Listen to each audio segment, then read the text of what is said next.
Seniore Līvija ir vecākā iemītniece pansionātā Jaunā Muiža un ir viena no vecākajām iedzīvotājām Latvijā. Ikdienā viņa aizraujas ar grāmatu lasīšanu, daudz skatās televizoru un siltajā laikā ļoti iecienījusi pastaigas pansionāta iekšpagalmā. Es jūtos labi, jo man ir bijis no mazām dienām dzīves prieks, jo mani mācīsi ne ar naidu, bet ar smaidu dzīvot vajag. Un tā es ar tagad dzīvoju. Kundzīte ir ar raksturu, jā, sevi neļaus viņa, kā teikt, lai viņai pāri kāds nodara. Nu, aktīva, darbojas daudz. Lasa daudz grāmatas un daudz izlasīja par Raimondu Paulu, un arī viņa ir sajūsmā, ka viņa daudz ko nezināja, bet tagad ir iegūsi jaunu informāciju. Arī, kā teikt, par slavenībām lasa vēl grāmatas. Līvijas dzimtā vieta ir Baldones pusē. Jaunībā strādājusi lauku darbus, ikdienu uz darbu un atpakaļ nojot vismaz 10 kilometrus. Es strādāju daudz strādāju laukos. Tad, kad jau lauku vairs bija kolhozi, tad es strādāju. Man bija māsas vīza bija Zeltkalis, un tad es strādāju juvelieros. Nostrādāju juvelieri 21 gadu. Lai visiem būtu tāds veselības stāvoklis kā viņai 103 gados, jo cits ir daudz jaunāks un veselība ir daudz sliktāka. Šobrīd seniore ir palikusi viena.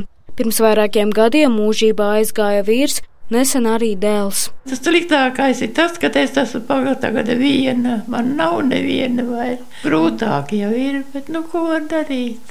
Lauku darbi un tas viss rūdījums ikdienas. Vairāk tā kā viņai ir palīdzējis to grūto dzīvi izdzīvot. Līvijas mērķis ir nodzīvot līdz 105 gadiem. Šobrīd precīzas informācijas par vecāko cilvēku Latvijā nav. Arī simtgadnieku skaits valstī ir svārstīgs. Pērn reģistrēti 229, no kuriem 4 bija 106 gadus veci, 2 bija 105 gadnieki, 7 104 gadnieki. Jaunāku datu par šo gadu šobrīd nav.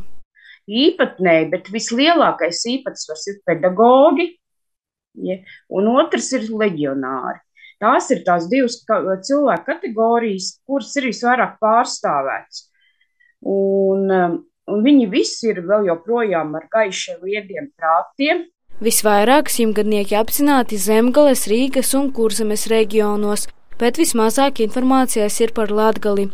Pēc apvienoto nāciju organizācijas izvirzītās statistikas datiem Latvija ierindojas 9. vietā pasaulē pēc simtgadnieku skaita. Tas ir ļoti liels tāds skaitlis, un līdz ar to tad mēs arī ar to lepojamies, bet, diemžēl šim skaitlim arī ir tendence samazināties, jo Latvijas iedzīvotāju skaits kā tāds samazinās. Tā ideja arī ir tāda, ka šādiem cilvēkiem ir vajadzīga šāda diena, kurā viņus godina, kaut vai tās ir ik pa 4 gadiem reizes, un tad viņi atbrauc ar visām ģimenēm, un tiek godināti un redz, ka viņam arī tiek parādīts gods. Simtgadnieku salidojums norisināsies jau 4. reizi. Šogad tas notiks 26. aprīlī. Plānots, ka klātienē varētu ierasties ap 50 Latvijas simtgadnieku.